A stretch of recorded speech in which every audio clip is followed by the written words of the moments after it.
76th person voted out and the first member of our jury. Fishman. Fishman, that's enough. You need to bring me your torch. Fishman, the tribe has spoken.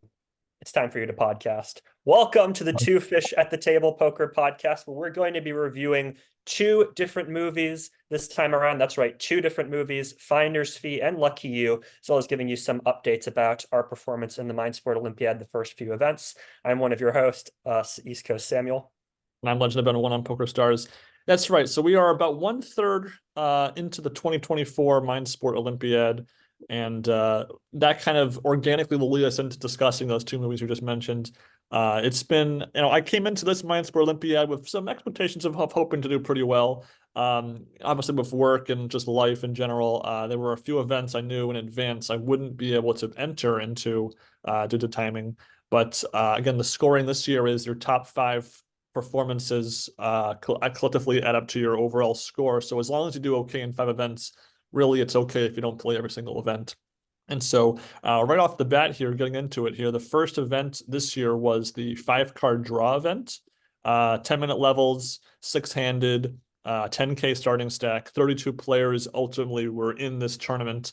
And I think I've mentioned this before, but 5-card draw is arguably along the entire roster of the events here, my second worst. I know the basics of the game. I did read the 5-card draw section of Super System a while ago, so I know the mechanics. We played it last year, and it didn't do great, but I didn't do embarrassingly horrible, and then I lasted fairly far from what I expected. So I didn't have the highest expectations of this event. Sam, how about you? Yeah, I think I got 14th in this event last year. It's not really a game I like that much because I don't like, I like having triple draw. I don't like having a single draw. And so you really have very limited opportunities to make a hand. You have very limited opportunities to bluff. You really just have to play any hand that you have, like jacks or better to begin with, or obviously 3 of a kind. I mean, I've tried chasing my draws on different occasions in 5-card draw, and it just never seems like I get there. So yeah, this was an event that I was looking forward to. Didn't have very high expectations of my performance. It's not a game I like very much. So, yeah, I mean, we really just only played this because this is the Mind Sport Olympia. Neither of us have any real interest in 5-card draw, and that's the same for the future. I mean, I'll play it every now and again to prepare for the MSO, but beside that, I mean, really low expectations for this. And yeah, I mean, it was really just a grind. The first hour, I mean, I'm trying to remember like any big hands I got. I mean, I occasionally had like 1 or 2 pair and maybe like a queens or better to start off with, but I rarely if ever improved my hand. And again, you only have a couple streets of value, so you're not going to get a lot of value off of your hands anyway. So Yeah, so it's funny. So we began actually at the same table in this event. There were like 4 tables to start off with because a few people late reg to get the total of 32 players. And we actually got to a great start. At those first 2 levels, we were comfortably up to about 11,000 chips, which is, 4 or 5 big bets in those early levels. I made a couple of decent hands, and I know I won 5 of the first 30 hands. I was keeping track, and so when you're playing 6-handed, and I was winning more than I was losing in those hands I won. So I was profitable. So hence being about 11,000. You were about 11,000 too, so we're in the upper echelon. But then really from there, I was just pretty card dead. I mean, the table we were at was very aggressive. There was a lot of raising pre-draw, which it's fine to min raise and limit 5-card draw, but when you don't really have any hands, I'm folding my big blind just so often, I'm losing chips that way. And it was a very aggressive table that we found ourselves at, if you ask me. yeah, I mean, everybody was just raising, like the tournament was about to end. Which, again, we're not seeing their cards a lot of the time, so we don't quite know what hands they're raising with. But again, I mean, if you have like a pair of 8s, I mean, what can you do? If you have 3 cards to a straight or 3 cards to a flush, what can you do? You got to just fold. You don't have 3 opportunities to make your hand. You have just 1. And, when you're not in the blinds, obviously your hand value, you really have to have a more higher value hand in order to play a hand. So, yeah, I mean, just we were holding our own for the most part, but I wouldn't say we were doing very, very well. We were just sort of in the mix, waiting for cards to come about, which unfortunately really didn't come about for either of us. Yeah, so I was tracking my sort of win percentage. So I'd won 5 of the first 30 hands or so, and then over the next 50 hands, I only won 2 pots, and they were relatively small because you're only going to win so many chips in any kind of limit game like this when there's no ante. And Hmm. so I lasted until the first level after the first break, which is about 55 minutes. I lasted about an hour into the tournament. I busted in 28th place of all things. I had two pairs, sevens and sixes, went all in. The guy I was up against had two aces, and I think he hit a third ace when he drew. So it was just really annoying there. I got 28th place out of 32, so fifth last, fifth from the bottom, Hmm. which considering my worst finish last year was like 23rd in all the not open events. There was that one Hold'em event that was like, open a tournament that had a couple hundred people in it or whatever.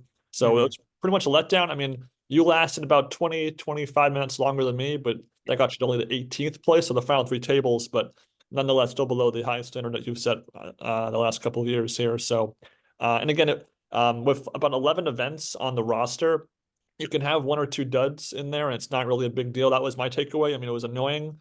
It was just kind of a grind. I mean, it was just not a five-card draw is when you either get a big hand and you're excited, and then if you lose, you're obviously deflated. Or if you just, if you get five unsuited, unpaired cards and you're just folding, folding, folding, it's just kind of a slog fest.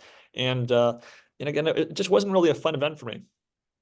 Yeah, it wasn't for me either. Just nothing super memorable either way. I mean, just holding my own for a little bit, then just not catching the cards I needed while a lot of other players are playing very aggressive. So, I mean, nothing that I'm, wringing my hands about. But, I got 14th last year. I got 18th this year. So it's not like a huge drop off anyway. It's, obviously a few places lower, but it's nothing I wasn't too beaten up about it after I busted. Yeah, I forget how I did last year. I think I lasted, better, opposite better than this year. I want to say I can't remember exactly, but I was between like 12th and 19th in that bracket of the tournament. I don't recall. Hmm. It wasn't as bad as my worst finish in the Hold'em event last year. So it was in the lower tier of my performance, but still not as bad as this event came for me. Hmm. That guys, a couple days later, so that first event was on a Friday. So then on that following Sunday was the second event, a pot limit Omaha high-low event with 10-minute levels. This time a bit bigger field, 36 players, 10K starting stack. Again, Omaha high-low, it's a game that I definitely enjoy. Hmm. An 8 game mix, I'm obviously really enjoying playing that. You don't really have Omaha high-low sit and goes on PokerStars anymore, so it's a little bit harder to get any experience besides just playing in a PLO high-low tournament on PokerStars. But I was very excited. I felt like I'd watched some of Mattisau's play online, so I felt some of his rules were ingrained in my gameplay. So I had some higher expectations than for the 5 card draw beforehand, but definitely not my bread and butter like I would say for a couple of the events. Yeah, I mean, I medaled in this event, a couple of years ago, but I didn't have super high expectations for this. It's a game that I do enjoy playing, and I've done okay at other tournaments and other places. But again, I try not to have any expectations for any of these events. I mean, high low is such a strange game because you're frequently splitting pots. You're frequently, trying to chase draws to get the low and the high. I'm a very tight player, so I always try to have, at least a wheel draw in terms of the low, 8-6 low. Like that's just not going to be good enough, especially in, three-way action or more. So yeah, I mean, going into this, I had a, pretty decent game plan in terms of, wait till you get really good low cards, obviously play high cards, and then try to have as many draws as possible for straights and flushes as well. And again, no high expectations of myself because the time I got third place, I wasn't at the computer for half the tournament, and I just happened to get third place. So who knows? Yeah, so with this event, we were at different tables this time, and really kind of the main takeaway I had from this tournament was just how different our tables were in pace of play. We were keeping track, just like sort of counting how many hands each of our tables had played, and my table was playing at an incredibly snail's pace. I was calculating. I was about playing about half as many hands as your table, Sam, and I wasn't getting tilted or playing poorly as a result of the slow pace of play, but it did really make my experience much less enjoyable than it could have been. Yeah, I mean, we had each other's tables open. Obviously, we weren't looking at each other's cards, but we were sort of sending messages to each other about how many hands you were playing. And yeah, I mean, when you told me how many hands you were playing, and I'd already played twice that, I mean, you were playing 50 hands, I was playing 90 hands. I mean, that's just insane level. And they were just tanking for so long, going into their time banks frequently versus my table was, it seemed like a lot of people were auto folding. A lot of people were moving very quickly. I move very quickly when I play. I mean, I know when to fold a hand Yeah. pretty fast. So, I mean, it was egregious for your table to see you play. I mean, you know, even if you're, it just boggles the mind, honestly. Yeah, and you know, it was made worse, but I thought that I was pretty card dead the whole tournament. I mean, I Yeah. wasn't dealt an ace for the first 40 minutes, which honestly is not an exaggeration. That's just what happened for me. And obviously, we're not playing as many hands because of the stalling, so maybe that doesn't sound as bad. If it had been at your table for 40 minutes, that's obviously a lot worse. You know, I lasted a little over 2 hours in this tournament.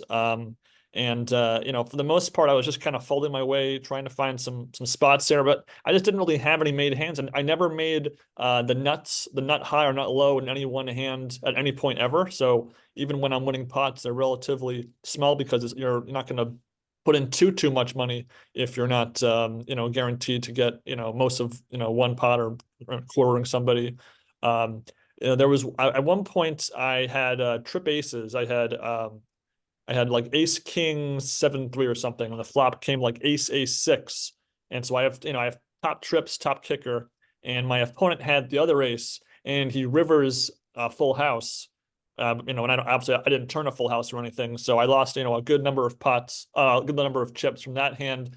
That got me down to 7,000. So I still, you know, that's still most of your stack at that point with 10K to start off with. I gradually climbed back to 9K, and then the last 45 minutes just ran super cold, missing every draw, getting just no cards until I ultimately busted in 25th place, which again at 36 is, you know, a step above finishing 28th with 32 left in the 5 card draw, but still not up to my standards. Again, these are both finishes that are well below my worst tournament performance last year. So that's really kind of a letdown that I had 2 duds off the bat. Again, I don't think I didn't make any bad calls. I didn't get scooped in a pot where I called. I didn't really pay off any river bets that I lost with.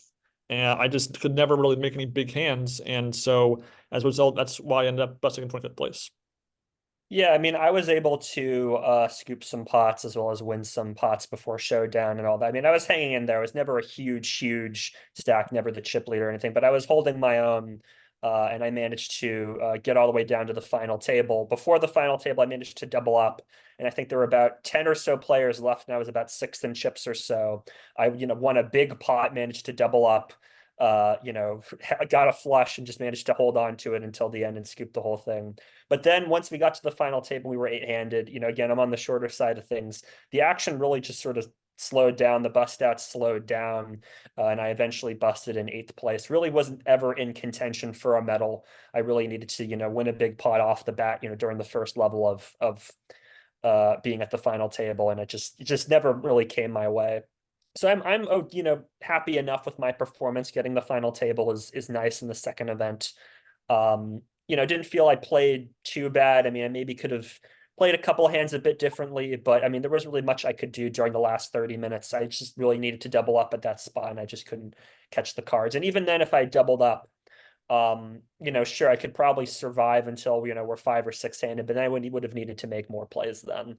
So there's still a long pathway before I could medal. I was not in the contention to do that. So I'm not too disappointed with how things turned out. Yeah, and that I was watching even after I busted, and really from the final 11 onward, the pace of bust out slowed dramatically. And so as a result, you know, the big chip stacks have a very comfortable spot, and all the medium to short stacks really, you know, are getting pretty short, and you know, no one's busting. So especially I think like you lasted about a good almost 30 minutes at the final table with, you know, Yeah. eight left. It's an eight-handed final table, and no one busting, and you were just kind of bonding your way down. And you know, you can not too many cards. You won a few pots because you're able to raise and take it at times. But you know, with your cards, I'm not let down by your eighth place finish, especially since still way better than how I did. So, and in a final table, you know, it's good to get a final table in the scorecard early on in the MSO. I understand the power of that. Yep. Which gets us to the third event, the Razz event, the event that we both did, you know, collectively our best performance was in this Razz event last year. Yep. So again, I had much higher expectations for this event than compared to the first 2 events. This was, you know, 10K starting stack 10 minutes levels. This had 33 players. So again, kind of we're in that 30-ish player range per each tournament here. We got fifth and seventh in this event last year. Yep. And so I, was very optimistic here. And at first my optimism was kind of true. I mean, I got off to a very good start. I got up to 18,000, in the early goings here. I thought that there were a couple of really key reads I made that there was three pots where, just from looking at the board in my hand, there was no guarantee that I was ahead. But just sort of thinking about what cards they could have in the hole, those few pots really propelled me. Whereas I was, I think those were spots where you might have folded on for Fifth Street, but I had just this gut feeling that I was good on those three key spots, and that was what really got me to a solid chip stock as the tournament was progressing. Yeah, I mean, you were doing really well. I mean, Razz is such a swingy game, right? I mean, Razz Rush is, practically a meme because you can get 10 pots in a row and be a big stack, and then all of a sudden the next 10 hands drop you down. All it takes is, a king on Fourth Street, a jack on Fourth Street to just ruin your hand and you have to fold. Yeah, I mean, I think I was just sort of holding my own. I wasn't, again, like a huge stack. I do remember I won a couple big hands early on, but these were, this is a limit game. The limits aren't very huge. So it wasn't like I was a huge chip stack ever, but I was doing okay. But I was noticing so many players were huge stacks. I mean, getting up to 20K or 30K even very quickly, and then busting and being gone very fast. I mean, it happened to, I think, five different players, honestly. I mean, just big stack and then short stack really quickly. Whereas, you were toward the top doing fairly well for the most part. And then I was sort of in the middle of the pack, sort of just waiting my spot, folding a lot of times on Fourth and Fifth Street because I would get, face cards face up and I just have to fold because I was just way behind. In Razz, I'm a very conservative player. I try to wait until I have, basically three cards in the hold lower than an eight to play a hand. And then obviously if I see that I, have three cards lower than all of the cards that are showing, I will raise, just wait for those sorts of spots. And I remember last year I had a lot of those spots where I was able to raise and just sort of take the antes down and the bring-ins down before Fourth Street was even dealt. But this time around, I just didn't really get that. Yeah, Sort same of for just me. blinded down, just Yeah. sort of blinded down throughout. And then 12 players left. I got it in good, and he got there on 7th Street, and so I busted in 12th. Again, in the top half of the field, I'm okay with how it went. Obviously, I would have liked to have run deeper, but I was very excited to see you. I mean, when I busted, you had I think like 17K or something like that, so you were definitely in a position to make something happen. Well, also, I think we were at the same table for part of this event, I think, and then we got split up, I We may think. have, yeah. And then, so yeah, I think so because we were at the same table until the final, I think 15 or so, and then Hmm. you got moved to a different table, and I busted two players in like 15th, 14th. So I'm like trying to help you because you were short at this point, so you're laddering up by my KOs, and so again, I definitely had some dips and valleys. Like I think after the second brick, I lost like two-thirds of my stuff, and I got it all back. Got in a huge card rush. It went up from like 8K up to like 50K. With by the time the final table came around, because again the pace of play was definitely slowing as the final table bubble was approaching. I was in third in chips with 8 left, and unfortunately, I just was pretty card dead for a good chunk of the final table. So I'm obviously anteing in. And again, it's going to sound biased, but I swear if you did a tally of how many times I was to bring in, I was to bring in way more than the rest of the table. But I still managed to. I think my peak chip count was maybe like 60,000 at one point. I Yeah. don't think I ever got above that, but that's still pretty solid for this kind of tournament. And then eighth place busts out, seventh place busts out, sixth place busts out. But unfortunately, I'm in fifth in chips with 5 left, so I'm thinking this is not going to be easy. I still had a few, number of big bets left, like 6, 7 big bets. So I'm not in any way out of it, but obviously there was like 2 super chip stacks, and then the rest of us were kind of down here, and so we're fighting off for that, third place spot to get a medal. And then fifth place busts out. There's now 4 players left, 2 big stacks, and then me and this player FDP. We each have fairly equal chips, like 40K, 40K. The other guy has like 160. The other guy has like 120. So, it's really I'm thinking if I can just beat FDP and lose one big hand, I'm taking this bronze down. And unfortunately, the first hand after I think it was the third break or so, I lose about 3/4 my chips to FDP. Luckily, he didn't bet 7th Street. I think he was at least afraid enough of my hand that he didn't bet the last big bet on the 7th street so I would bust it. So I lose most of my chips to him of all people. So I'm at like, I don't know, like 11K. He's got like Mm. 68K. So I'm like in deep trouble here. But then I managed to get two huge double ups. And then I'm up to like 30K and he's down about to 30K at that point. So it's fairly equal. But the problem is that we're both going down from the bring-ins and the antes while the other two are rising. So collectively we have fewer and fewer big bets. So the swings are all the more important. There were two key spots that really kind of kept me going was Kazuchi, who was, a top performer last year. And again, this year, he had put in a raise on 3 streets and I re-raised him, basically committing my stack to the hand, and he folded twice. So I got like 6,000 chips twice from it. So those were huge swings to kind of keep me Yeah. going. But as I'm, anteing away, I'm the bring in like three of the last 5 hands. I'm the bring in, which really just cripples me because I think by this point FTP has like one big bet left. So and I have like 1/3 big bet left. So I'm just like this close. I end up getting it in because I have over half of my chips in with the ante and the bring in, and then the bring in again with like Queen 9/4. I kind of have to go with it because I'm not gonna have enough chips for the next hand anyway. And I bust unfortunately in 4th place. My best ever finish in the MSO, which is nice, but it's also my 3rd medal bubble of all time. So really a letdown. I mean, I think I played fantastic. Didn't. I do feel like that. Then there were a couple of spots where I got lucky to survive, but I also usually I got it in good. I think every single time, I only lost any all in hands when I was ahead. And there were a couple of spots where FDP was all in when I was, on the bubble, and he survived. And like one point, the guy had the full on 7th street. The other time, the guy just couldn't improve on 7th street. So it wasn't just all about me. It's also FTP being able to survive a couple spots like that. So a letdown, but I was excited to, get the adrenaline poker juices flowing after 2 letdown of events to start off things. So, a 4th and a 12th place. Again, Razz definitely seems to be a game that we have definitely some skill edge over the rest of the field, I think. So that was, again, definitely the highlight for the MSO for me so far. Yeah, I mean, it's so tricky to navigate a final table when you have one big stack. There was one of the players that Ben's talking about was a big stack almost the entire way through and obviously finished in the top 2. And then another player comes, Kaz comes along and becomes a big stack too. And when you're 4-handed and 2 people have 3/4 of the chips, it's More than so hard that. to get your stack. I mean, but I think you did a really great job navigating your small stack, hanging in there. And it really just boiled down to, the bring-ins and just card selection there. Like you easily could have finished in 3rd place. It was just And the tournament ended like 8 minutes later. FTP went out the next hand, and then Kaz took it down from there. And yeah, again, honestly, if you had FTP be the bring in one more time, and I'm the bring in one last time as a result of that, I think that small minute difference would have been the difference between me getting a 3rd place finish versus the 4th place finish. yeah, it was really close. It really was.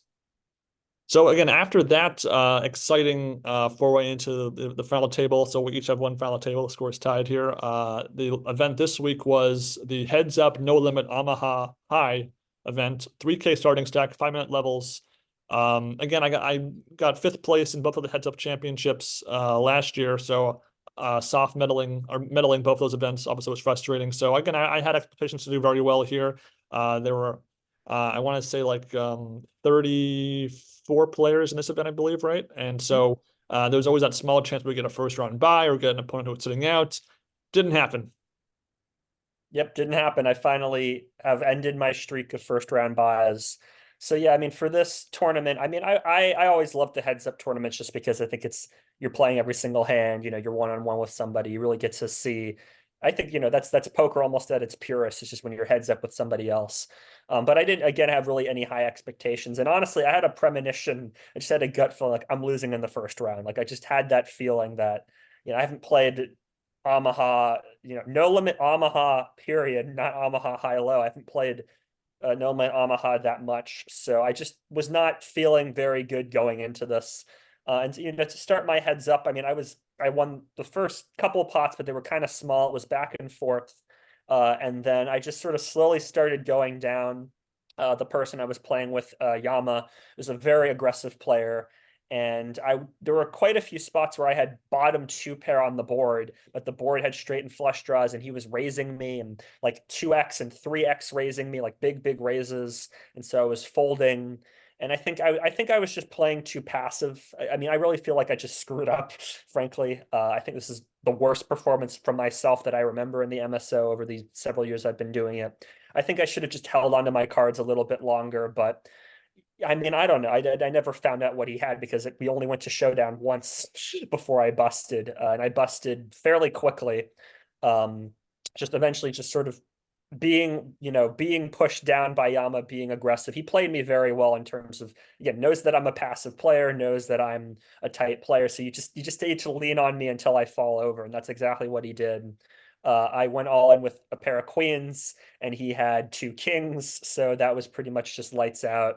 Yeah, it's the way it goes. I think I need to improve my game, and I'll definitely be doing that I moving mean, I forward. play heads up Omaha on PokerStars all the time, so I was really excited. I won the first three hands of my match, so I had a small lead there, and then I was just pretty card dead. I mean, my opponent, he would c bet like 60% pot a lot of the time on the flop. If it was like, even if it was a limp pot or a raised flop pre-flop, and I just never had anything. I mean, the few times I had maybe a flush draw or a combo draw, I would just brick out and have to fold.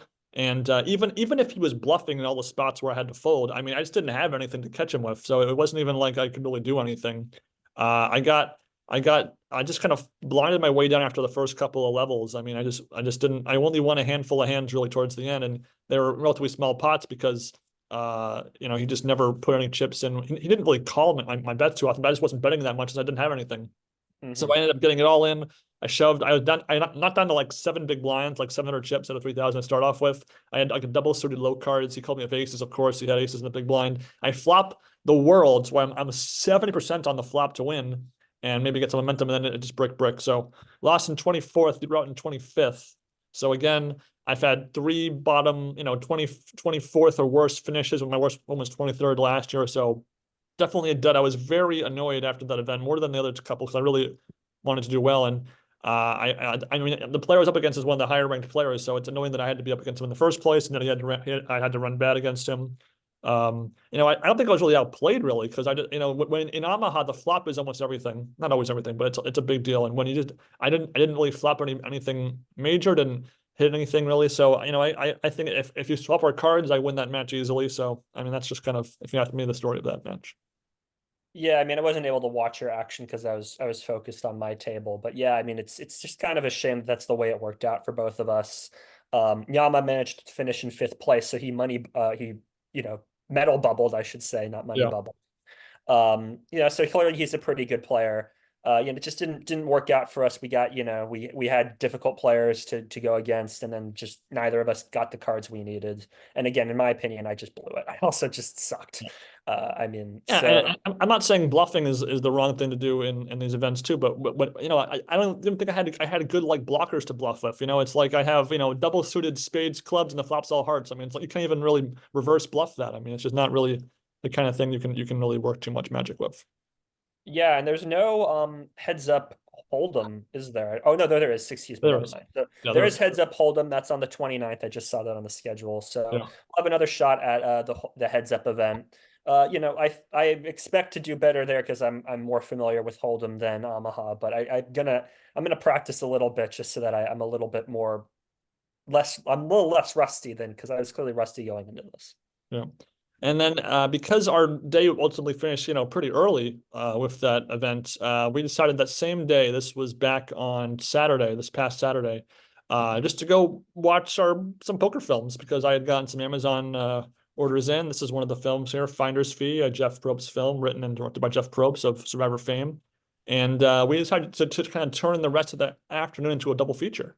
So we began with Finder's Fee, and then we chose to watch Lucky You afterwards. So getting into Finder's Fee first, the fact I only really uncovered this film existed by accident. I was just Googling on or searching on YouTube, poker films, and Finder's Fee comes up, and I'm like, okay, I'm like Jeff Probst, like that Jeff Probst, okay. So I added it to our list of potential podcast topics, and so I went ahead after we watched Royale and 21, and I figured let's get the DVD. It was like $8 on Amazon, so it was in very good shape. And Sam and I decided to head over to watch it on big TV. Yeah, I mean, I'd never heard of this movie, and I was, very curious because of Jeff Probst, who, this was right as Survivor was becoming, the biggest show on television, period. This was in the early 2000s. It's probably why the movie got made, is Yeah. because, he was associated with it.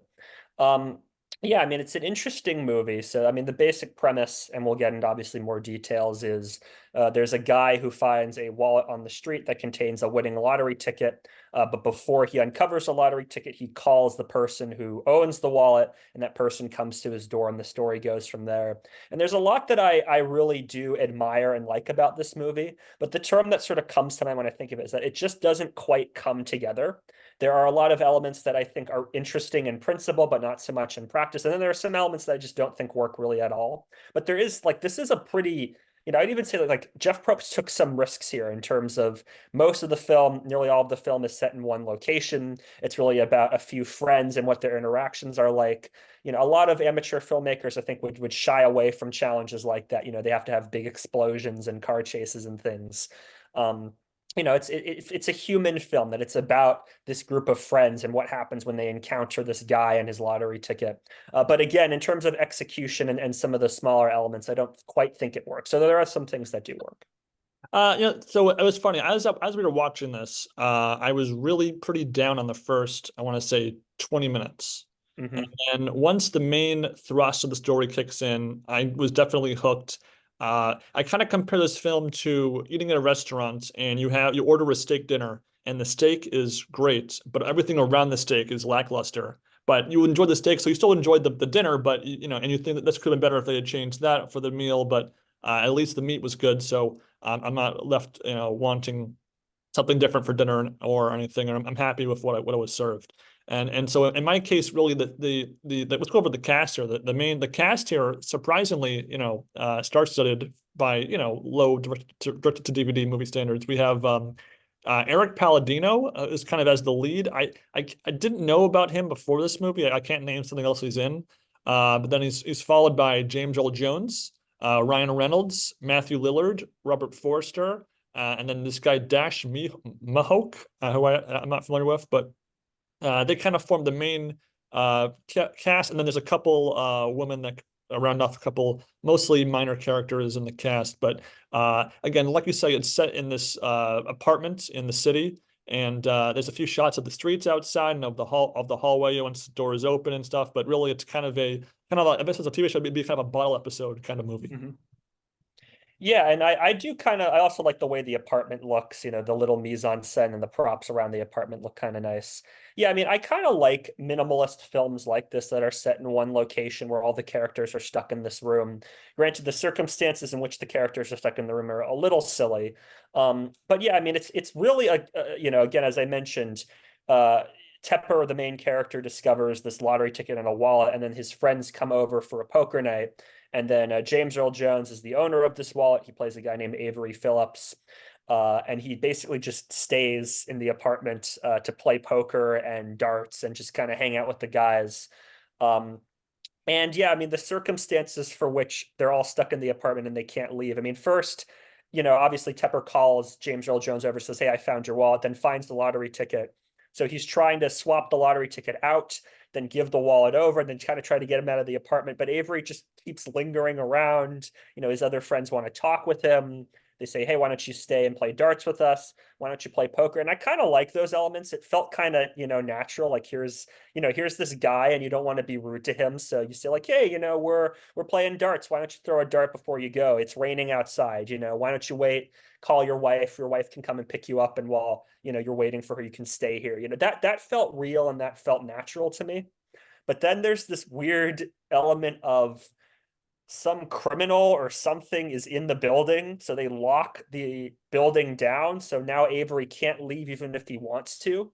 And that's just sort of what I mean about things like not quite coming together. Like up until that point, it felt sort of real. Like again, you would, it's raining outside, it's very bad. You would keep somebody indoors instead of waiting outside. And then you just introduce this element of the lockdown, which like it's just weird. Just kind of comes out of nowhere. It's never really explained. The cops just show up and they're like, "Don't let anybody leave." And then later on, they're like, "Well, we got the bad guy. You can leave now." And it just doesn't feel natural to me. Yeah, no, I'm with you there, but I also think another element of the film that didn't quite work was sort of getting into the character of Tepper, because the opening Mhm. act has him uh making informal plans with his girlfriend slash who he wants to be his fiance, Carla, Mhm. who's again played by Carla Pope, really a pretty minor role, so I don't really have much to say about her as an actress or in this movie or Yeah. anything.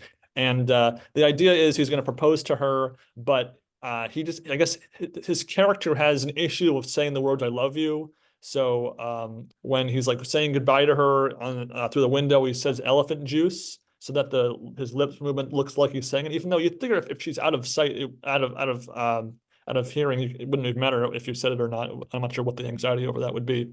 And so the idea is, it's a pretty weak-hearted attempt to kind of make there be some sort of emotional resonance with the course of the night and how it affects him as a person. That vibe I never really got. And then there's a couple of details with his friends once they come over that I think just kind of stand out in an awkward way. But again, really everything though with Tepper and Avery Phillips in this film is really kind of really well done. And then everything with all the other supporting characters around it really kind of, you know, I don't want the focus to be on these people. I want to focus on this really engaging thread throughout the whole film. Yeah, I mean, Tepper is just a very generic character, generally speaking. He's introduced picking the wallet up, and then he goes into his apartment, and there's this little old lady who's his neighbor, and he has a little, hey, how you doing? I got you a Butterfinger, why don't you have it? Which is such a cliched and archetypal way of like establishing this as a nice guy. I mean, he's literally helping a little old lady. It's one peg down from helping a little old lady across the street. I mean, it's too on the nose.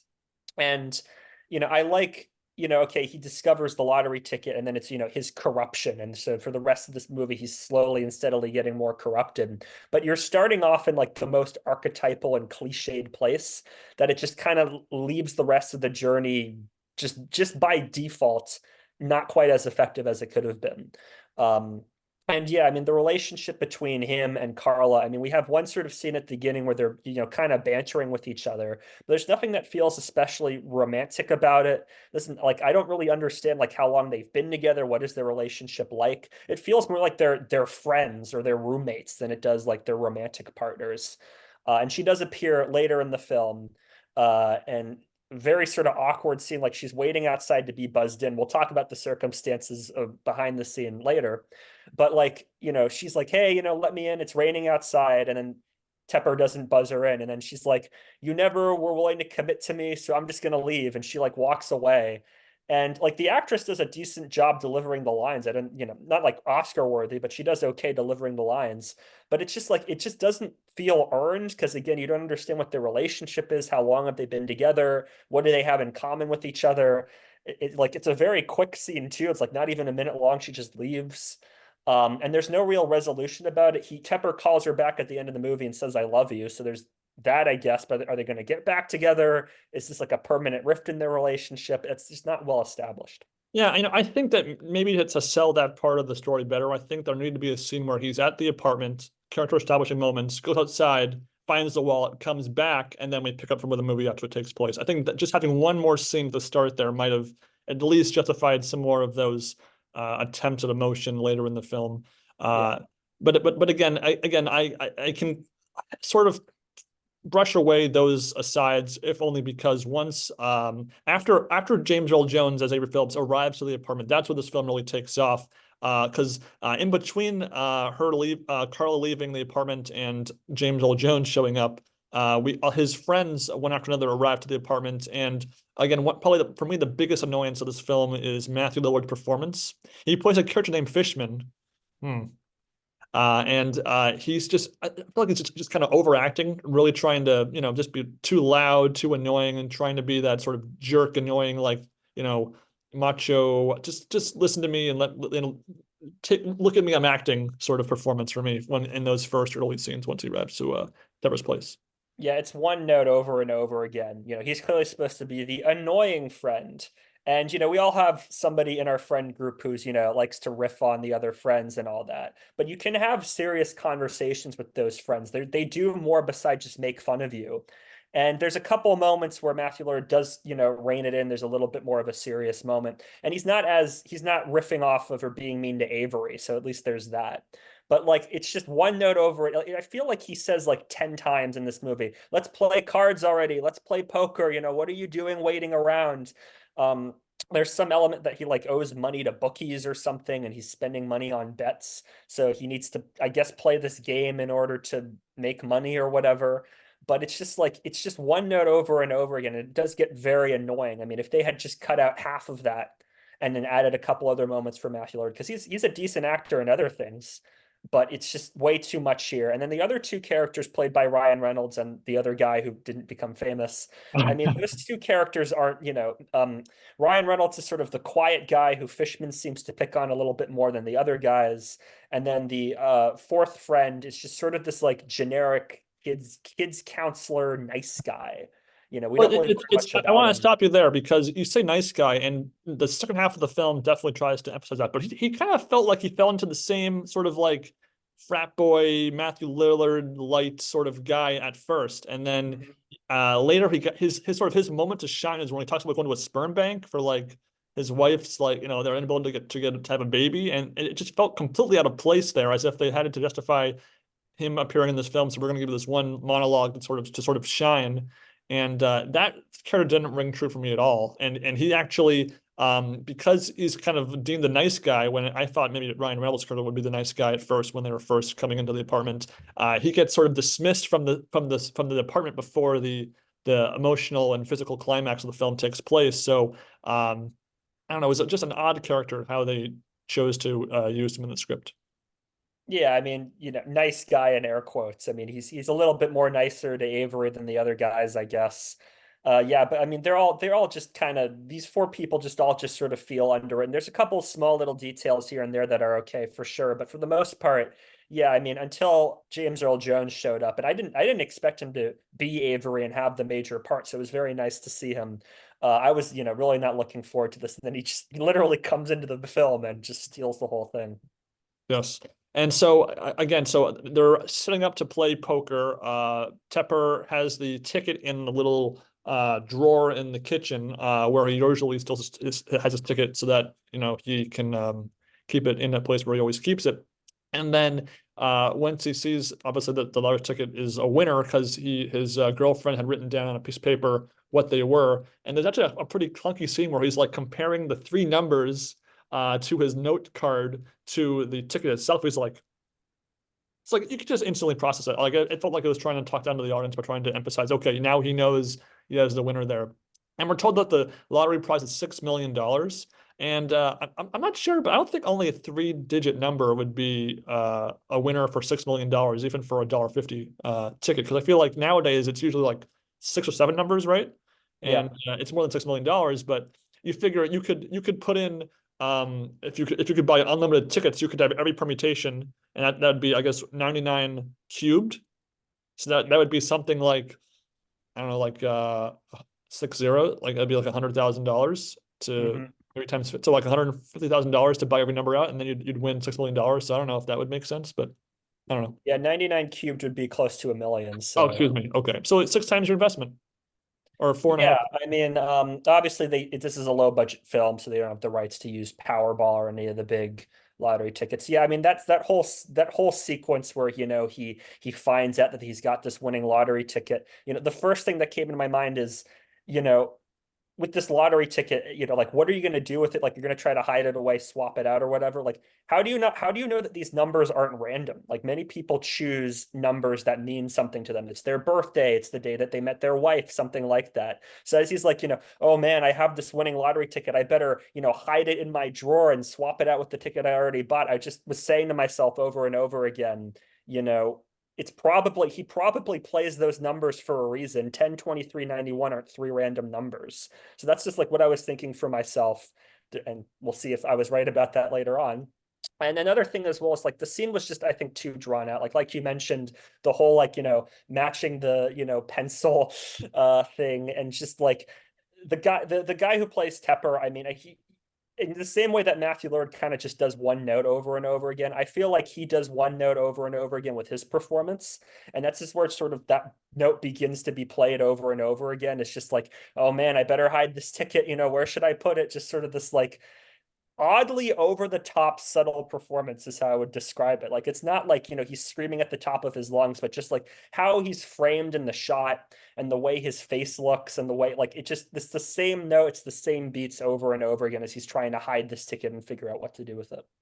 Yeah, and so it might sound like we're super negative on this film so far, but really it's from the point where Avery arrives to the apartment and Tepper realizes he's got to figure his way out of the situation as quickly and smoothly as possible, that the sort of, black comedy, sort of like just funny mind games begin.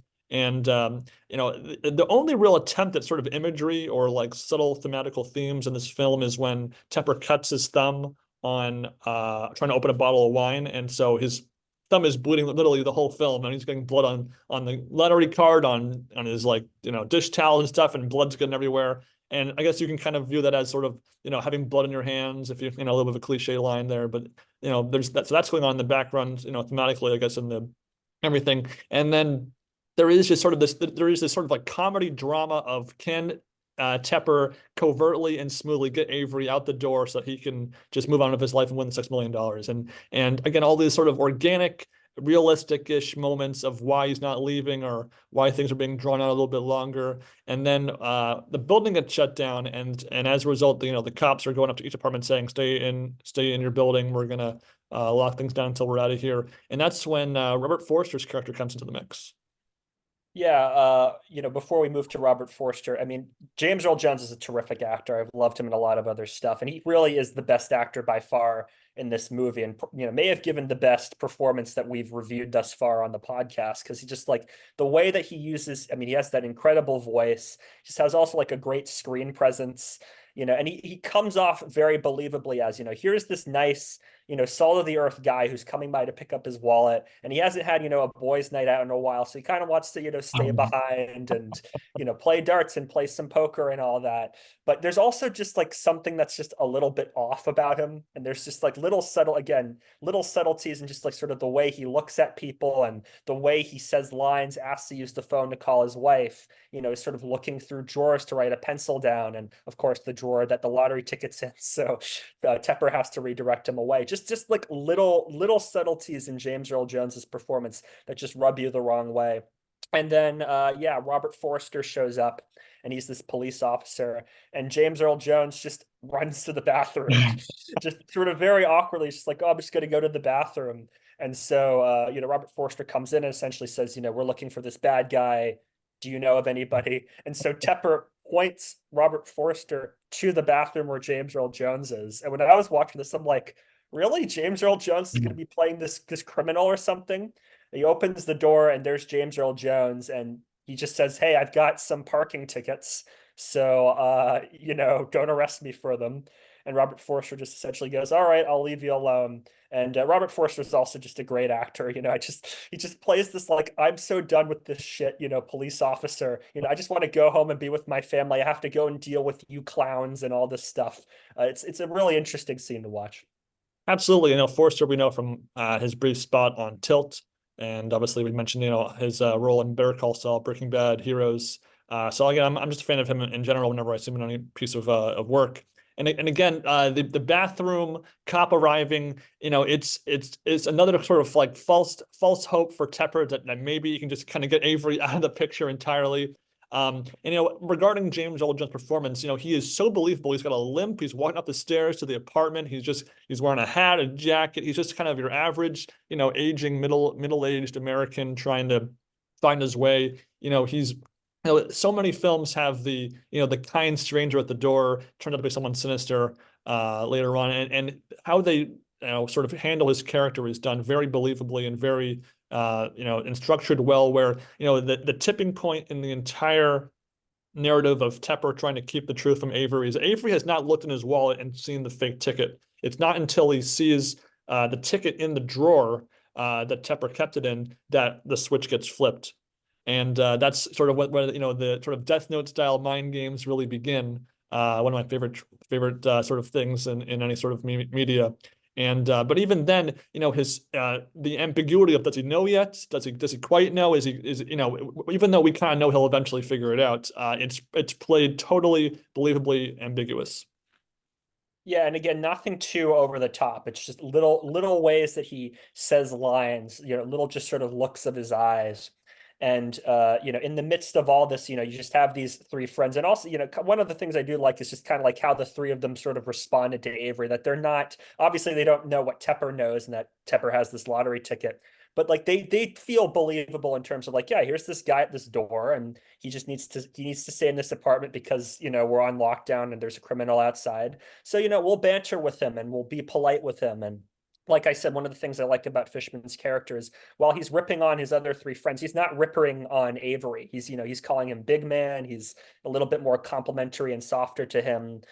We get, the counselor sort of talking to Avery about Avery is supposedly a firefighter. So the counselor sort of recognizes Avery from a talk he used to give, and they have a conversation about it. Little things like that do work. And James Earl Jones does a good job just sort of bantering with these guys. You can tell they don't really know each other. They don't have a super great rapport, but, he feels polite and appreciative that these people are giving him his attention.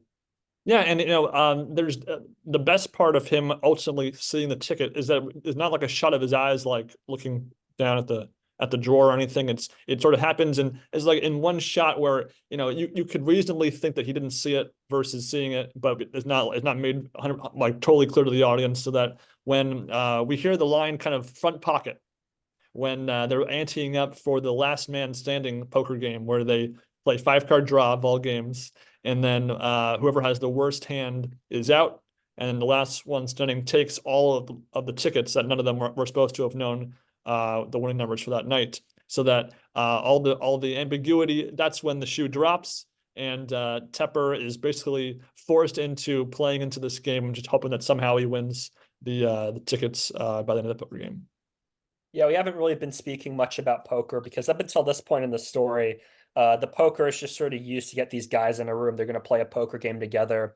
There's this very sort of, as I mentioned, like Fishman wants it to be, no limit hold'em, but they only have limit hold'em. This goes on for a very long time and it's very annoying. So when we get to this point in the movie, like here's the stakes are clearly defined. Tepper has been sort of outed for this lottery ticket thing. All of his friends are clearly angry at him. I'm sort of looking forward to see how poker takes place dramatically within this. And I do like how poker is used from this point onward. It's 5 card draw, so it's a slower game than No Limit Hold'em.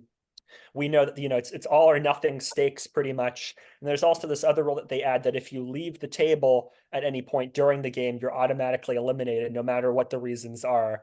So it's sort of just like it feels believable as like a home game type thing amongst Yeah. friends. And so this gets played over 3 hands. The first hand, Bolin gets knocked out and then tricks Quigley, who is Ryan Reynolds' character, into standing up and losing by like pretending he smelled cat piss, which you have to wonder. I mean, once you're already out, there's no point really in getting other players out unless you want the game to go by faster. But nonetheless, it eliminates 2 players that aren't Avery or Tepper, obviously, so that ups the tension a bit more. Fishman again as the guy that's been saying all movie long, "Let's play poker." Oh my God, I can't believe we haven't played poker yet. They played a game of darts once, and then finally play poker form. And with this, we do get an occasional glimpse of most of the players' cards, and so we're seeing what they have as far as a made hand, what they're pitching. And I did find that for the few hands we did see the logic of why they pitched certain cards did make sense to me. Someone had 2 pair, they ditched the 5th card. Someone had a couple of 5 cards that weren't paired, so they ditched 3 of the low cards because they're just trying not to be the last one out. And so sometimes even like a pair of 3s, like it is here, is good enough to advance to the next round. So that all for me, just from a pure poker logic standpoint, made sense and worked fine. Yeah, and then eventually gets to a point where Tepper leaves the table, and there's a sort of big argument about whether or not Tepper has been disqualified or not. The counselor says that Tepper can stay in, so he goes to the bathroom and he tries to swap the decks out, and fidget with the decks so that he can get a flush, or knock somebody else out of the hand and win the tickets. But then he drops a card on the floor as Ryan Reynolds walks in. And yeah, I mean, this was just a very sort of drawn out moment with the counselor and, this scene of swapping the cards. And there's the five of clubs hits the floor and there's like a close up on it. And then you see Ryan Reynolds step on it. So it's, very conspicuous in terms of what they're trying to do. That again, Tepper's been corrupted by the ticket. Just a little too on the nose for me. Yeah, and then because Tepper is like switching out the cards in his deck so that he has a better hand because he's got a pretty bad hand right now. He cheats and gives himself a third ace so that when they go to showdown for the second hand, he has three aces, and he actually finds a way to avoid having to show his cards in regular order because he lets Fishman reveal his threes and eights so that he knows exactly how to manipulate his hand so that he can just show the third ace, but not show the suit of the ace because we see that Avery has the ace of diamonds, and in the process of swapping out the deck, he has the other ace of diamonds on the other deck. So he would have been exposed had he not, at the last second improvised and shown the aces peeking out. And so, Avery is obviously suspicious because he knows that there's either he's got the last ace in the deck and that's just good fortune there, or he's cheated. But again, the silent mind games here again is what really drew my attention during the sequence. Yeah, and then Avery reveals, surprise, surprise, he plays the same numbers each and every single time. And he gives a little speech about how, he goes to the same person every day, plays these numbers, which is his granddaughter's birthday. And this time around, it was a new dealer, and, maybe a different hand typing in the tickets would change things around. Obviously, that's a metaphor for Tepper being the different hand with his ticket. I do like this scene a lot. And then again, I really love how James Earl Jones delivers his line with just the perfect amount of "I know, that I know" type, mind game things. Nothing too over the top, just very nice. Yeah, again, just sort of I call it veiled dialogue where, the audience and the characters in the moment know one thing and everyone else is naive, but it still fits a double conversation there. Again, that's all very solid here. And so that is when we get down to the final hand, 1v1, Avery versus Tepper, for the 5 lotto tickets, of course, the winning one being in there. But as a result, there's a sequence earlier where because Tepper had stood up when there was at one point they were arguing about whether or not why is it not the same for when for Quigley standing up versus Tepper, and so then as a result Boland threatens to rip the tickets up, and unless they decide it's ultimately fair for the game to continue. And so I didn't quite buy that was ever going to happen. He was going to buy the tickets up, so that was a bit of a non-starter. But I was okay with that being sort of house rules being tried to be stuck to. Yeah, I mean, there's a lot of just sort of these scenes where it's like, oh, maybe the tickets will be ripped up, maybe Tepper will be knocked out of the game, things like that. And you just know that's not going to happen. Like I knew sort of looking at this scene, it's going to be Tepper and Avery heads up. Wasn't quite sure who was going to win, Tepper or Avery, but I just kind of figured like it's going to be the two of them heads up. And so yeah, I mean, I don't necessarily mind how poker is used dramatically. Again, I like that it's sort of a little bit more slowly done. The pacing takes its time. We have these sort of discussions that give us a little bit more about the characters. But yeah, it's like that this is going to go to the two of them, and I kind of just wish it had gone to that conclusion a little bit faster and a little bit more purposefully than it was here.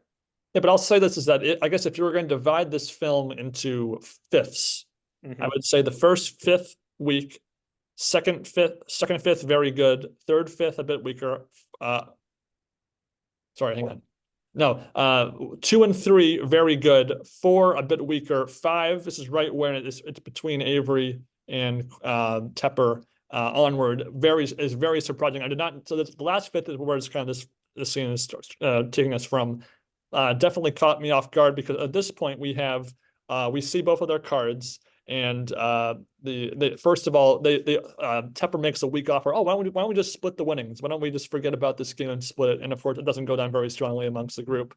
And then so we see Avery's cards. He's got 2 pair 10s and 8s, and with a 4, so he's gonna pitch the 4 and hope to make a full house. We see Tepper, and he's got a pretty rag hand here. He's got 5-4 King Jack, and the King Jack are suited.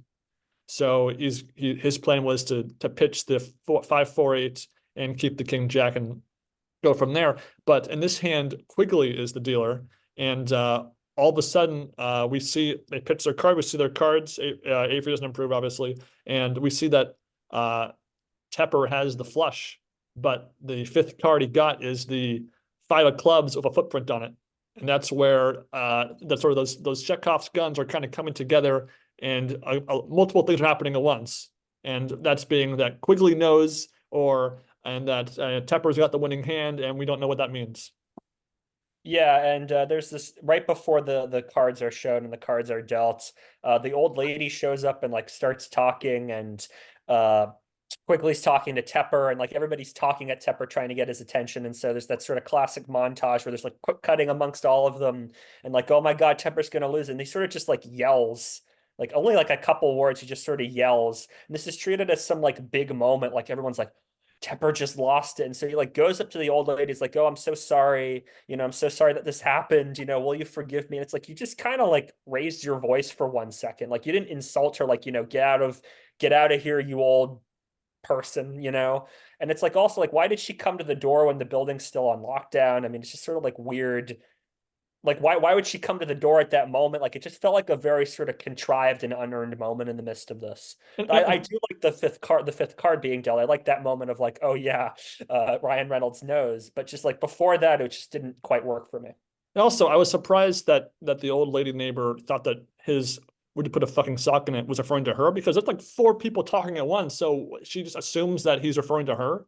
I don't know. Yeah. It's a little strange. And again, she was lacking a bit of a self-awareness. I mean, he's literally sitting there not facing you, and there's noise happening. So I don't know. I feel like again, it's Hollywood, so they kind of have to overreact. And Yeah. I don't know. I guess they're no longer friends. I don't know. Maybe he'll win her back like he won back Carla by the end, but I don't know. But I don't know. I mean, it felt like that could have been a much stronger moment for Tepper as a character had we known him a bit better in the early goings, if we had an extra scene there. Because as is, I appreciate that narrative tool being used, but I just don't think it fully worked in that context. Yeah, absolutely. So anyway, so back to it. So Tepper just tries to muck his hand once Avery reveals he's got two pair, and his friends don't let him muck his cards when it's for all the tickets here, and that is where we get the sort of the part of the plot where all of a sudden I literally went from I kind of predicted up until this point this would be sort of the trajectory for the plot, where I have absolutely no clue what's going to happen, and that's where this sort of movie kicks up a gear for me. Yeah, absolutely. Ryan Reynolds hits Avery on the head with a beer bottle and just knocks him down out of the ground, and Avery's bleeding and delivers a really, really interesting sort of speech, which he basically just lays out like it's his granddaughter's birthday. It's us versus him. We can just take the money. And even sort of says like, he's a black guy and we're white guys, so we can kind of get away with this. Like he's like a racist, which is like a really surprising moment because Ryan Reynolds again has been fairly quiet throughout. You see him deal the five of clubs, stepped on it. So like you're thinking, oh, he's got the moral high ground over Tepper. It's like, no, he's this like racist, terrible person.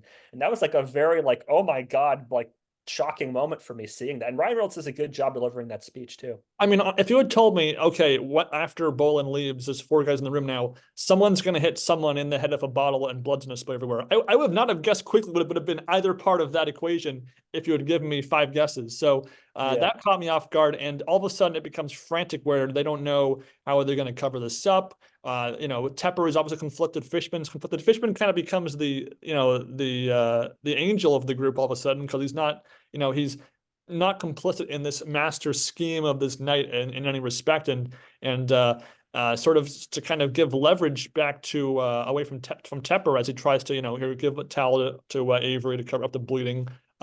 He gets outed for having cheated Fishman in the game, and Fishman's Right. like takes it really hard as if like poker is like the sacred thing that you can't believe can't believe that Tepper would cheat him in a game of poker.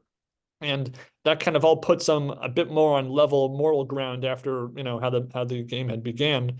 And at one point, though, Robert Forster comes back in to tell him that everything is clear. You guys can go because earlier they wanted him to give Avery a ride home, and so that's part of why he might want to come back there. But of course, he's walking into a room where he's got this bottle wound on his head, and obviously, when someone's putting the cop arrives, you better have a good story for it. And so there's tension to how are they going to get away with this too.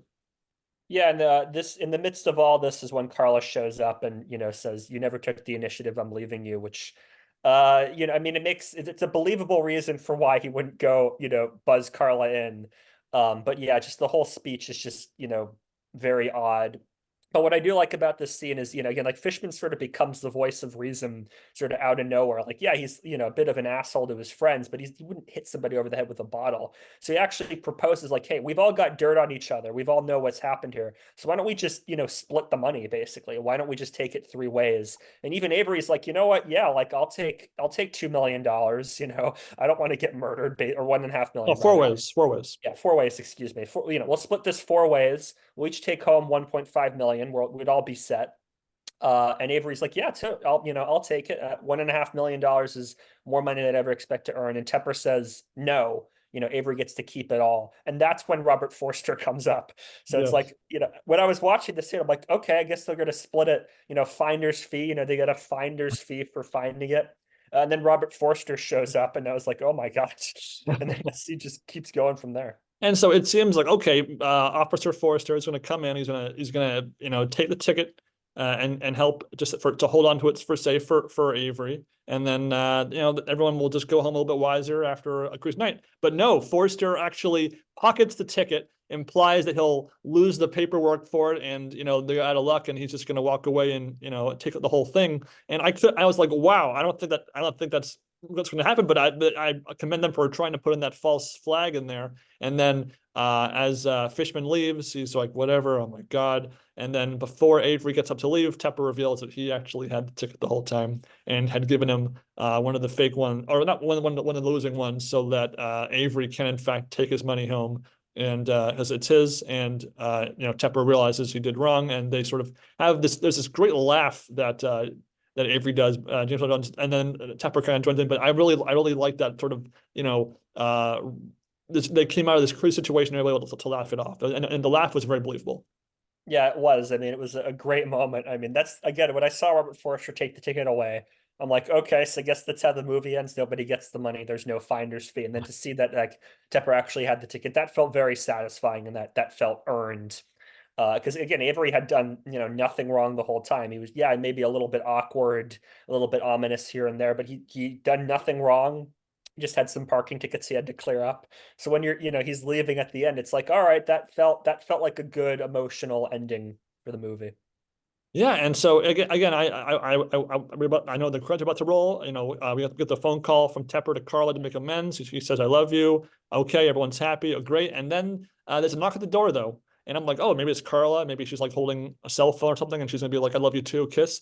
But no, it's some guy we don't know before, and he says, "Oh, hi, I'm Avery Phillips. My brother-in-law Victor called me. You have my wallet." Movie ends. A great unexpected twist ending. I mean, we knew that he had called Victor on a paper on the wallet before, but I don't know. I even though I knew that, I thought I was still caught off guard by this twist ending. Yeah, and there are some details in the characterization of Avery, James Earl Jones's character, that sort of indicate that he said that he was a former firefighter because there was something in the wallet indicating that he was a firefighter. But then James Earl Jones says that he's now a bus driver, which is kind of weird to go from being a firefighter to a bus driver. Like that story doesn't make You sense. get old enough, you can't physically continue the job. So I don't think it's too unreasonable of a Yeah, no, I'm pivot. just saying, like, I'm not saying that as a bad writing thing. I'm saying that as like, oh, that shows that he was actually lying the whole time. That's what I mean by it. Okay, and Yeah, that could explain why he wanted to be deceptive and screw his yeah. brother-in-law over. That's totally fair. That's totally fair. Yeah, and also just like when the counselor recognizes him, James is kind of like, oh yeah, like I remember you. Like, and you can kind of like at first you're thinking like, oh, this is just, James Earl Jones. He forgot that he'd met the counselor and now he realizes he did. And then you realize, oh wait, he's just sort of he's like going along with the counselor's story. He's trying to sell the lie, so to speak. So there's like little details throughout that you can indicate like Avery was not actually Avery the whole time, that I do like. And it wasn't too in your face. It's only afterward that you can look back on the movie and be like, oh, yeah, he's a firefighter turned bus driver. That doesn't make a whole lot of sense. He has this moment with counselor, he doesn't seem to know what, bus route he's going to drive, little things like that indicate what the ending was. And that really worked for me. Yeah, and so again, I came away with this film, entertained for majority of it. I was annoyed by some of it, but I know that you want to say that 1 out of 5 is for horrible films. 2 out of 5 is forgettable films. I think this is a comfortable 3 out of 5 for me. Obviously let down by some of the annoying dialogue from Matthew Lillard as Paul Fishman, and a few, just sort of pretentious moments of like the sperm clinic monologue, or the acting of some of the friends at times. But the main plot between the mind games and the just the believability between James Earl Jones and Eric Palladino in this film really are solid enough to carry me through this entire 100-minute film. Yep, this is a 3 out of 5. Like I said, it just doesn't quite come together as a whole. I'd be curious to see this as a theatrical play, rewritten with some of the elements worked out, because I think this would work really well on stage. Yeah, I mean, James Earl Jones is a terrific, terrific actor, has a great screen presence. I really like how Avery is developed throughout the whole movie. I like, again, the production design looks very cool. I like this apartment. I like the way it looks. Just again, some details needed to be worked out, but I was pretty impressed with this film on the whole. Like that is the word I'd used, impressed, because again, I just didn't really have very high expectations, and there was stuff here that I really did like. Yeah, again, for Jeff Probst, this was really one of only a handful of directing or writing credits he has to his name. Again, once ever took off, he really didn't have any reason to continue in these sort of endeavors. But I have no problem with the directing of this film, really. The writing, Yeah. again, needed some work, I think, but the story itself is works. On Wikipedia it says directed by, written by, story by, starring by. So I say written by, not great. Story though worked for me. And again, for something that was released direct to DVD, I'm not surprised given how Rounders was a blockbuster flop. It's not really a poker film. Poker is just kind of like a guy's night out or a night in playing poker. So I wouldn't call it a poker film. Really, it's a drama film with poker in it. But the poker that was in it was very solid, and I was surprised by just the fact that I was entertained for most of this film. Yep, absolutely. And so at that point, that same day on Saturday, this past Saturday, we decided, well, we'll just watch both of them. Why not? It's still early in the day. We have time. So we pop in Lucky You, which I don't have the DVD on me right now. This film was made in 2007. It's about 2 hours and change long. It was produced and was originally meant to be released in '05, I think like December of '05, and then got put on the shelf due to poor audience screenings and didn't come out until nearly 2 years later in 2007. It's set in 2003 Las Vegas, so this is just before the poker boom. So I guess it's kind of meant to be sort of a 20 minutes into the past period piece. And the cast, it's surprisingly, for mid 2000s, not too shabby a cast. You got Eric Bana in the main role as Huck, Drew Barrymore as Billy, Robert Duvall as Huck's father, and then in bit roles you've got actresses and actors like Deborah Messing, Robert Downey Jr., Horatio Sands, and then a impressive laundry list of poker players in cameo background actor roles. Yeah, and this is the most pokerish poker movie we've ever seen. So it follows Eric Bana, who's this professional poker player and plays a lot of poker, building up to the main event in 2003, which, as everyone knows, is the one that Chris Moneymaker won. So it's kind of like the end of an era and the beginning of a new era. And Eric Bana is sort of the young gun poker player who's going to become a big star, is already a very big poker player right now, very good poker player, and is going to take off. And Robert Duvall plays who we find out is his father, an older, more storied poker player, who's still very good.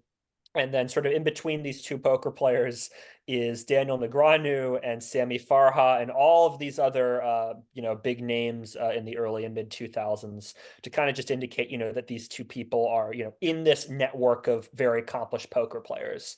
And most of the poker players who people would know about, Barry Greenstein, Sammy Farha, etc., they don't really have lines of dialogue. They're just kind of there at the table, and it's sort of like a treat for the audience. Like, hey, look, there's Barry Greenstein. A couple of times, they have little lines, which is that's fine.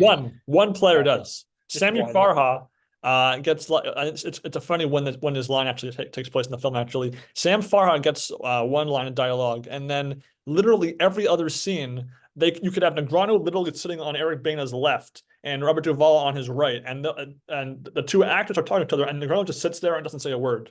These poker players. They bring definitely a sense of authenticity and genuineness to the poker in this film, but they literally are just there in the scenes as background dressing. I mean, I was stunned by that. I thought that this is a prime chance to, I'm not saying they need to be full-fledged characters, but even like even though it's bit performances in any TV show, you're gonna have one or two lines of dialogue, and they're literally there just to be people in a chair at a table. Yeah, I mean, there are hands that we see where Vanna is talking to other people, but it's actors, it's nobody's. So it would have been nice to, yeah, like see a hand with Daniel Negreanu or Barry Greenstein or somebody else. Just a couple lines. I mean, yeah, they're not professional actors. I understand you want to spend most of the time with professional actors. That's okay. But just have Barry Greenstein, say, "Hey, Eric Bana, how are you doing?" Mhm. Just little things like this to add authenticity, especially because, as we all know, as poker has evolved, there's been less and less talk at the table. So it would have been nice going to 2003 where there was a little bit more of this. Yeah, this film had a budget of $55 million and was a pretty horrible flop. I mean, Drew Barrymore films were usually a box office you know fortune for Hollywood in this time of history, but it only made about $8.4 million. So you're talking about, factor in marketing and the fact that it sat on the shelf for a while, so you had starting and stopping of production and stuff. So, pretty much they took a pretty probably 50-60 million dollar loss on this film, and clearly Warner Brothers didn't believe much in it because of the treatment that it got with lack of, I think, marketing. That's what a lot of people complain about too. But Getting back to this movie here, so I really kind of had, in this film, I knew of the basic nature of the plot. I knew how it ended. I knew more or less it'd be a romance between Drew Barrymore's character and Eric Bana's character. I just didn't know. I was very curious how the poker would come across and how it would fit into the master script and how it all kind of flowed together. And to my surprise here, this is probably the best depiction of poker in Hollywood that I've ever seen personally. It's very realistic. We get to see sort of a table of the big game, which is a rotating game. They have little cards that show 7 card stud, then Texas Hold'em. That's very believable. The betting, we have limit Hold'em and no limit Hold'em. We have, realistic-ish hands. We have and then enough different situations of different poker hands where they don't really blend together. Each situation definitely is a bit different from the last one we see. So it's not any, it's not like second nuts against first nuts, stuff that kind of makes sense and that could happen in real life. Yeah, I mean, there's a couple small things, like there's a lot of min raises. Well, those were in limit hold'em games though. Okay, limit hold'em, yeah. So yeah, I mean, there's a couple small things here and there, but yeah, for the most part, I agree with you. Like these are very believable. What the hand selections are. There's a scene where Eric Bana and Drew Barrymore are, playing cards together, and he's explaining to her, why I'm doing this action, why I'm doing that action, and that all felt again like very realistic. Like hearing his thoughts, like that is what a professional poker player would do.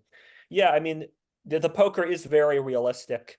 At least by the standards of early to mid 2000s poker playing. The trick is that there is so much of it. I mean, there is so much of it. I talked about in Finder's Fee how, poker is a part of the drama in that movie, right? That, 7 card draw, the way 7 card, or sorry, 5 card draw, the way that that movie works, the way that that game works, sort of helps tell the story of the scene versus it's just like poker. It's just here's Bana playing poker with this person. Here's Bana playing poker with this person, winning all this money, and then he loses it to Robert Duvall. Here's Bana playing poker over here, and he loses it to Robert Duvall again. It doesn't really give you much to say about the characters. I mean, Eric Bana is sort of the guy who, swings for the fences and sometimes he hits a home run, but sometimes he strikes out. But you get that like within one scene and you get that over and over again. It's again, one note played over and over again without much variation on it. Yeah, so if this was like a nostalgia critic style review of this film, I feel that we'd have like a joke counter of like how many scenes begin with Eric Bana walking from place to place, because the film kind of gets into this formula of scene of playing poker, Bana wins or loses, whatever. Cut to him walking to one of his friends, talking to him. Okay, bye. Next scene, walking to the poker table, sitting down, playing poker. Cut to Drew Barrymore scene. Cut to his father's scene. Cut back to the poker playing. I mean, it just got so repetitive. And if you read the plot on Wikipedia, you would get a much better sense of what the overall narrative is, because it's not really made clear that he's playing right now to win $10,000 for the main event. He's just kind of playing it because he's a poker player. And so I don't mind that there's not a clear narrative in the plot to begin with in the first few minutes, because a film like Napoleon Dynamite didn't have like a Hollywood 3-act structure, typical script, and that's fine to be a bit more experimental. But I don't feel that was what they were trying to go for with this film. Yeah, I mean it's supposed to be a romantic comedy. Eric Bana is the sort of, suave poker player, and then Drew Barrymore is his love interest. But yeah, I mean, she's not introduced until you see all this poker play until like, pretty significantly into the movie. And she really doesn't have very much to work with. I mean, she's just sort of, her name's Billy. She's going to Las Vegas to be a singer and she sings and that's her life. And Deborah Messing is her sister. Um, there's, I guess a kind of nice sort of meet cute moment where some guy is flirting with Billy and then Eric Bana walks up to them as though he and Billy know each other and are like, have set an appointment to hang out with each other. So the guy walks away and then Billy's like, do I know you? Do you always do that? I thought that was kind of a nice moment. But beside that, it's like the script is telling us they love each other, but we don't really get any sense that they have anything in common. They come from different places in life. They didn't know each other in advance. Um, they don't really do anything together. They go out to dinner once. It just keeps telling us like they're meant to be together. There's no real sense of chemistry or intimacy amongst between the two of them. It doesn't work at all, that element. Yeah, the film definitely treats them as if had been together for a few months and she just maybe hadn't seen him play poker yet, and then they could have been a couple for maybe a few months, and then that movie kind of kicks off where she sits down in place of him for that first time. But because it's all kind of compressed to they meet once, they have dinner once, they have sex, he play poker for once. It makes and then later he's like, I think we have something really special. We could be something really good. And I was like, what have you demonstrated to her that would make her think that? Literally, you've been talking down to her about poker. You've been sort of like rolling your eyes like, oh, she's so naive about poker. You stole money from her, and then you showed that you're very financially unstable. So, what exactly in that would suggest that you were a strong romantic partner for someone who's just new to town trying to get her feet on the ground for her? Yeah, I mean, no real sense of chemistry at all. And then Robert Duvall, as I mentioned, plays Eric Bana's father, and just it's pretty much like I mentioned, just the same scene over and over again. Duvall shows up, and him and Bana banter for a little bit, and then Duvall cleans Bana out, and then it's like the next scene and the next scene and the next scene. And Duvall sort of seems like a little bit playful with Bana. They've fallen out with each other years prior. And Bana, doesn't really want to speak to him. And you know where this is going. You know that they're going to reconcile at the end of the movie. Like, of course they're going to. Where else would, why would you have 5 scenes of the two of them talking to each other, playing poker? Duvall beats him. Duvall has a smile on his face. Bana's like, oh my God. Of course that's where it's going to go. And it's just so repetitive and so insubstantial. You know how each scene's going to end. It's very annoying. Yeah. No. So yeah, the story behind the father son and the guy girl plot lines really were pretty cliche and didn't work for me. But the thing is that the acting definitely it's pretty good. I'm and obviously the characters, when you only have so much to go off of, it can only go so far. But one scene we totally forgot to mention was the opening scene of this film set in a pawn shop. That I was just very surprised by. I kind of liked it. Eric Bana walks into his pawn shop wanting to pawn off a digital camera still in the box, and he goes into this elaborate sales pitch about how even though she already has 3 cameras, that she can get a lot more money out of it by how she sells it after she buys it. And the fact is that she kind of like makes his sales pitch all for naught by the end. I won't spoil it in case you want to watch it, but I thought it was kind of amusing, kind of funny. We're kind of seeing his charisma trying to sell a story like you would sell a story in poker for when you make a bet or something like that. I thought it was an okay opening scene. Yeah, I liked it too. I mean, it gives a sense of who his character is, that he's this sort of, hustler, wheel and deal type guy, trying to get as much money as possible. It kind of sets the tone for him having to make money throughout the rest of the movie. But like I said, I mean, he's a very good poker player when somebody else beside Robert Duvall is in a hand with him. I mean, he's very, very good, and then he loses it all to Robert Duvall. So it's like, just stop playing with your dad, play your own money, and you'll get the money back, and you don't need to go to a pawn shop and sell your cameras. You can have plenty of money for Billy. It's like this first scene sets something up that the rest of the movie just doesn't follow meaningfully on. Absolutely. To your point about him losing money, he does lose to Duvall quite a bit, but I think there were some unspoken, unwritten implications that he was losing money off screen, because we see him winning pretty regularly, but then he's broke the next scene. And I think the implication was maybe he just played too long and lost it eventually. But again, that needed to be a bit more clear, because this really could have been a bit more of an enjoyable film if it had been a bit more focused on the idea of a compulsive gambler unable to keep his life together as I remember one of my favorite parts of Rounders was sort of tracking Worm's debts and how it's going up here or being moved over there, and interest is here, and he's paying off part of it there, but that money's going toward this instead. And we never quite get a sense of what sort of Huck's net worth is, I guess you could say. I mean, we see his house is empty. We see that he's needs $10,000 for the main event, and he ends up getting a backer for the main event who will give him 30% of his own action for sticking the whole figure. And he ends up gambling it because the guy just decides, I'm going to give this guy who I know is a risky gambler all the money right now before the event starts. I mean, I didn't seem like a very sensible guy. A guy that has like friends / thugs to beat up people. You'd think he'd be smart enough to think, I'm just going to hand you the money on the day of the tournament versus like, a week or two before it starts. So that didn't really make sense to me. And there was another poker related moment that didn't ring true for me, is that he tells them, the trouble is you're a blaster, but the hand he's referring to, he flopped top set, which was a nuts on the turn. He had 3 9s on like a 9-7-4-2 board or something like that. So literally, he's guaranteed to be like 70%, against the worst case scenario, which is a combo draw, which is what Duval had in that hand. So I don't know. I felt like if you were going to write that kind of moment, that had to be framed a bit differently. Yeah, I mean, it's supposed to be sort of the big hand between Bana and Duval during the first third of the movie, and there's this big banter, and Bana offers the ticket that he pawned, which is his, mom's wedding ring, and Duval says, "All right, I'll throw in my watch," and so he's got a set Bana, and then Duval has a combo draw with the river to come. Duval, of course, gets there because otherwise there wouldn't really be a movie. So yeah, I mean, it's again like just the scene itself is okay. Again, the line reads are all right. You obviously know that Bana's going to lose and Duval's going to get everything. But yeah, I mean, just like to follow that up with this scene where this guy like we don't know about, just this like Joe Schmo is like running up to him in the casino. It's like, you're such a blaster when you had the nuts. It's just such a weird moment in a movie that tries to be very realistic and grounded in its poker play. Yeah, and speaking of sort of the poker logic not quite working, there was one of the first hands with Drew Barrymore playing with Bana is when they have 10-9 of hearts and the flop is 4-4 king of 2 hearts, and he's like, one more heart, we got a flush, so we're gonna bet and hopefully they call and we'll win with a flush, and everyone just folds. I'm like, if you have a flush draw, I'm always happy if I bet and they fold. Like, I'm sorry, especially on a paired board and it's not even a nut flush draw like that. The poker here is done at such a high level as far as realism and stuff, that just those little details like that really kind of irk me.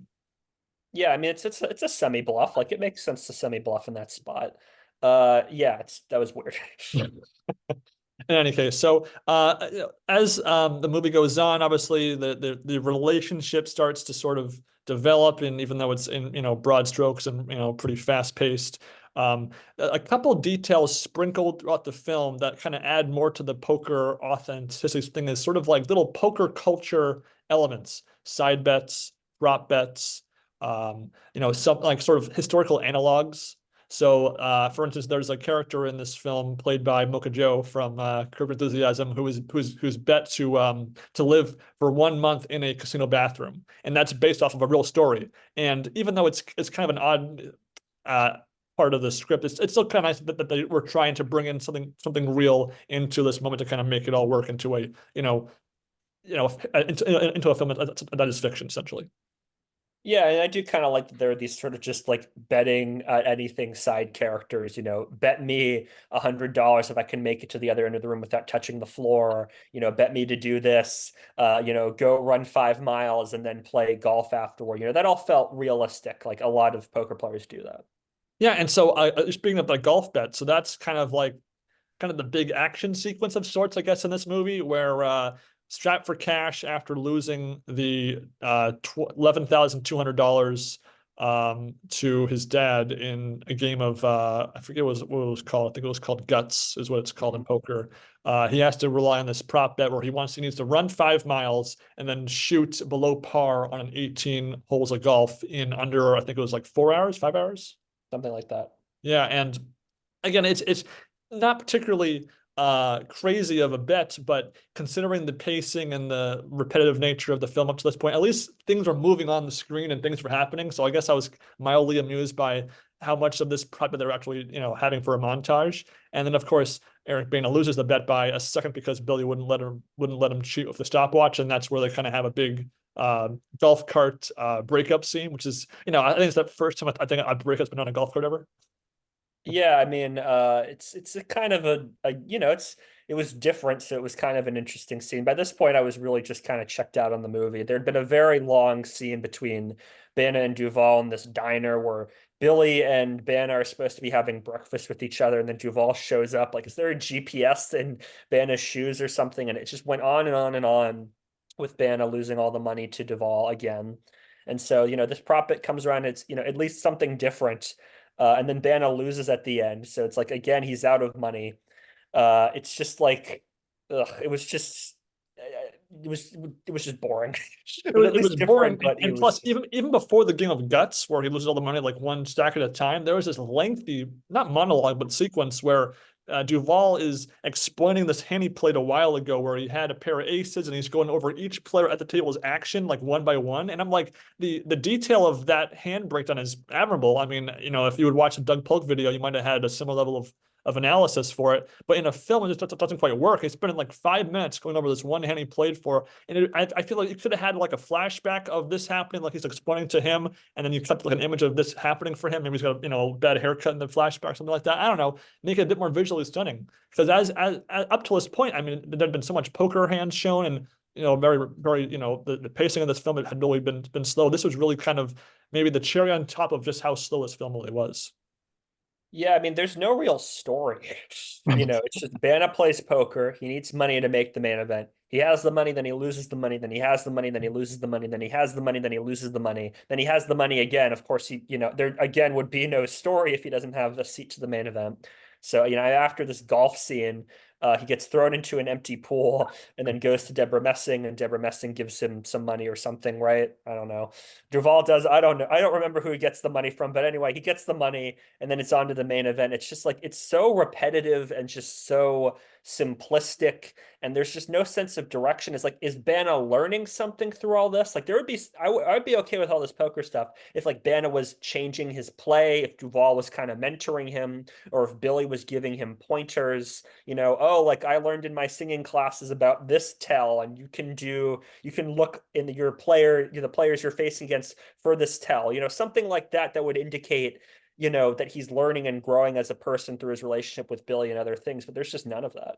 Well, also, we meet his various friends, like Robert Downey Jr., who's playing, multi-phone therapist, or Mocha Joe, with side bets here. There's like 5 or 6 characters he'll like meet in different scenes, but because there's so many of them, even if he went back to the same character later, there's not enough scenes to really develop anything different. So like, if they had, he plays poker 10 times in the whole film, and after four of them, he goes to Drew Barrymore, and 4 of them to Duvall. You could have, each hand influences himself in that scene of that character, and then it changes to the next one. You could have had something there. I don't know.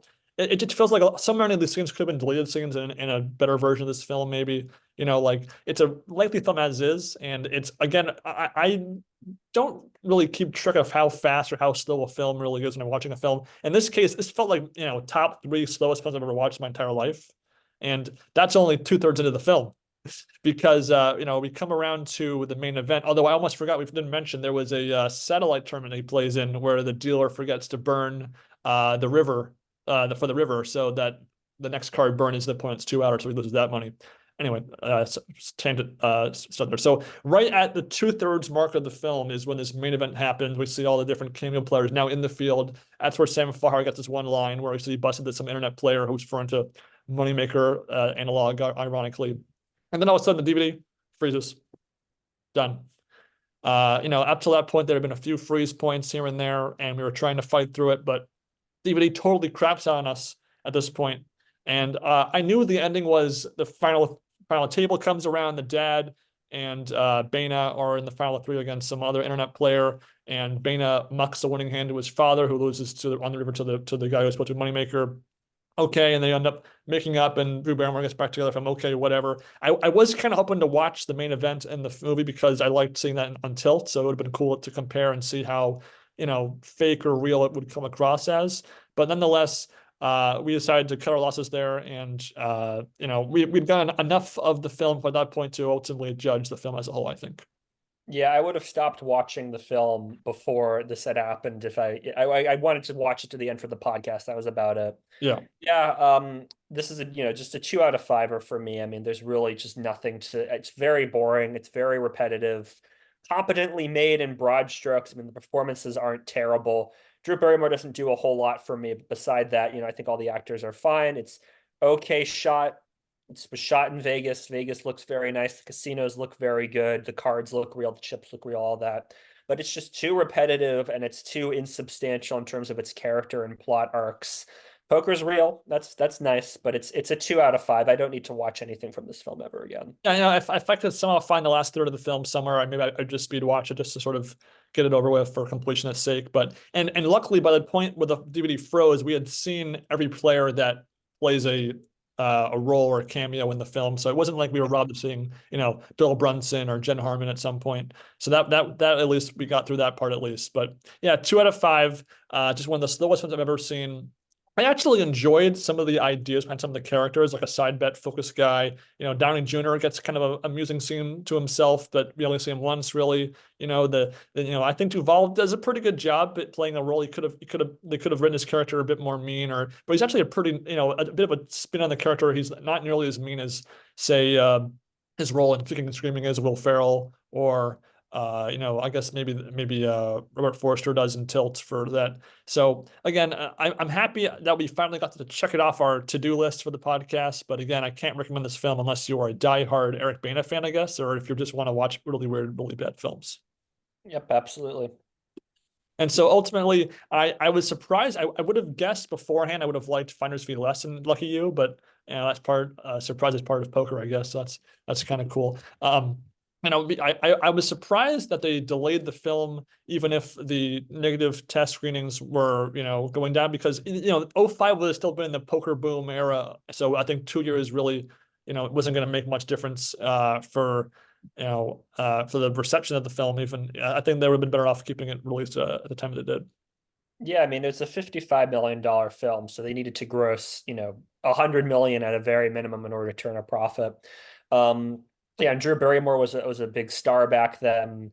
Eric Bana had done some movies and was pretty well known. Obviously, Robert Duvall was pretty well known. So yeah, I am kind of surprised they held off on it for 2 years, but they didn't go the Batgirl route and just never released it. Or apparently the Coyote versus Acme route, they're going to delete that movie too in its entirety. Yeah, it's kind of nice that they did release it instead of just can it. But yeah, really isn't a film I don't think I would recommend. I mean, even if you're like a hardcore poker fan, I mean, it's just like, why would you want to watch this? I mean, you're just going to see all these poker hands over and over again. I'd say just watch the main event. Just watch the old ESPN coverage. Yeah, I agree. And, I feel like maybe, if you were going to remake Lucky You, maybe reframe it as it begins on day one of the main event, and you can cut back to him looking at players in the field and then thinking back to how they got here, kind of like Lost or something. I don't know. Play with the structure, but I know we talked about out of order storytelling being so common in poker films. This would have been one film that maybe try that again. Absolutely. And luckily, later after we give up trying to fix salvage the DVD, I managed to return the DVD to Amazon for a full refund. Luckily, Whole Foods, thank you Whole Foods for being Amazon Prime connected. I just really popped it over to my local Whole Foods, handed it off, got a full refund. So, at least didn't end up having to spend any money to watch this movie. Very nice. We broke even. We broke even, exactly. Unlike Eric Bana.